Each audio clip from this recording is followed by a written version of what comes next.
Bonjour, bonsoir chers internautes. Très heureux d'aborder aujourd'hui un thème important d'actualité et de mettre à nu le mal qui gangrène la société congolaise. Il s'agit clairement de la pédophilie qui sévit dans l'environnement du football congolais. C'était un sujet tabou mais aujourd'hui on décide d'ouvrir la boîte de Pandore. C'est un vaste système pédocriminel qui vient d'être mis au jour en RDC. Les accusations sont en tout cas suffisamment sérieuses pour que la Fédération congolaise de football, FECOFA, annonce l'ouverture d'une enquête et décide, le 7 novembre dernier, de suspendre à titre préventif 15 personnes concernées, des entraîneurs ou des membres du personnel encadrant pour la plupart. Tout a commencé avec l'enquête menée par le journaliste français Romain Molina. En février dernier, il avait déjà révélé des faits similaires dans les colonnes du quotidien britannique The Guardian. À l'époque, c'est la Fédération gabonaise de football, FEGAFOO, qui avait été visée et le scandale avait conduit à l'incarcération de Pierre-Alain Mungangangui, le président de la fédération, soupçonné d'avoir couvert des actes de pédophilie. Cette fois-ci, le confrère a bouclé une nouvelle enquête, publiée début novembre par Sport News Africa. Il a recueilli les propos de nombreuses victimes, mais aussi de joueurs, d'anciens joueurs ou d'entraîneurs, dont certains ont d'ailleurs tenté d'alerter les plus hautes instances du football congolais, sans succès. Ces témoignages esquissent les contours d'un vaste système qui a perduré pendant près d'une vingtaine d'années.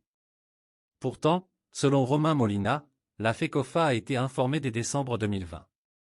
C'était lors d'un tournoi disputé par la sélection des moins de 20 ans en Guinée équatoriale. À en croire le journaliste, Papi Kimoto, un ancien international congolais devenu l'entraîneur de l'équipe de Saint-Éloi Lupopo, a interpellé Théo Binamungu, l'ex-secrétaire général de la FECOFA, après avoir appris que des jeunes joueurs étaient victimes d'abus sexuels. Mais sans que cela ne suscite de réaction à la fédération. Le journaliste s'attarde notamment sur le cas de Bertin Kisamba Makuzueto, l'ancien entraîneur du Racing Club Kinshasa, toujours influent dans le football congolais. Selon l'une des sources citées dans son enquête, Makuzueto avait pour habitude d'exercer un chantage sexuel sur les joueurs. Il fallait coucher pour jouer, résume l'un d'entre eux, cité dans l'enquête. Le club de Saint-Éloi Lupopo, où Bertin Kisamba Makuzueto était coach adjoint, aurait été prévenu, mais n'aurait pas pris la moindre décision. Bertin Kisamba Makuzueto fait partie des personnalités suspendues en début de semaine par la FECOFA, tout comme Cédric Dombo et Papa. Lui aussi est soupçonné de s'être rendu coupable d'actes de pédophilie, comme le révèlent des messages envoyés à un mineur de 16 ans sur Facebook. Deux entraîneurs de la ville de Lamba sont également épinglés, Jonathan Bouka et Alain Kandoudi. Eux avaient déjà été incarcérés pour des faits d'agression sexuelle sur des mineurs mais avaient pu reprendre leurs activités dans le football une fois libérés.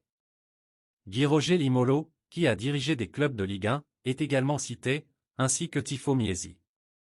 Ce qui est ahurissant, c'est que ces individus, dont tout le monde dans le football congolais connaît les pratiques, puissent encore exercer, résume Romain Molina.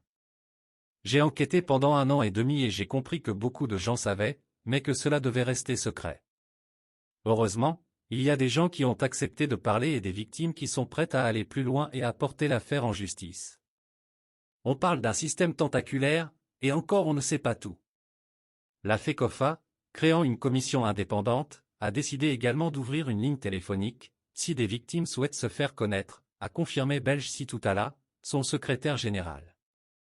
Devant l'ampleur du scandale, le ministre congolais des Sports, Serge Nkonde, a tenu le lundi 7 novembre une séance de travail avec la FECOFA et la Ligue nationale de football, l'INAFOO, sur la question de la pédophilie dans le milieu sportif.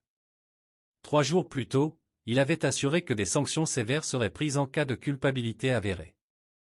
Il y a une volonté étatique de bouger et de s'impliquer, c'est plutôt positif, réagit Romain Molina. On peut imaginer que le nombre de victimes, et pas seulement dans le football, est colossal.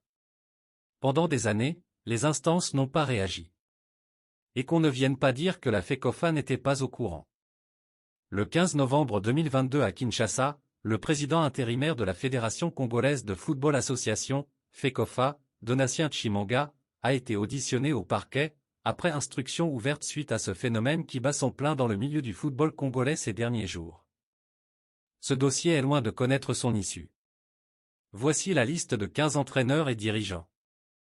Enoch Mangala, président et coach du FC Mangala, Blaise Ntimba Balai, président et coach de l'AS Balayi, Glody Tuzevo Magoda, plus connu sous le nom de coach Magoda.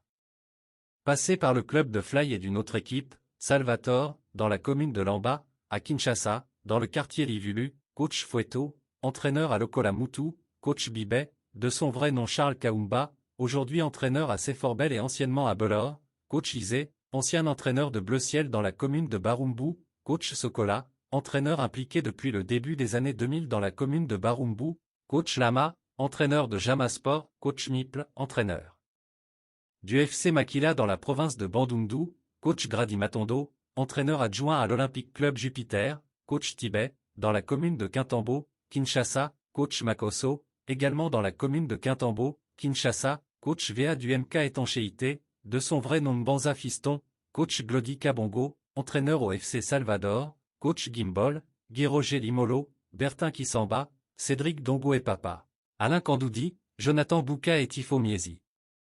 Le comité ad hoc nommé spécialement par la FECOFA pour s'impliquer dans ce dossier a suspendu, à titre préventif, tous les noms des entraîneurs et dirigeants précités. L'instance a annoncé qu'elle suspend préventivement ses entraîneurs et encadreurs des jeunes cités nommément dans les allégations de pédophilie dans les milieux du football en République démocratique du Congo.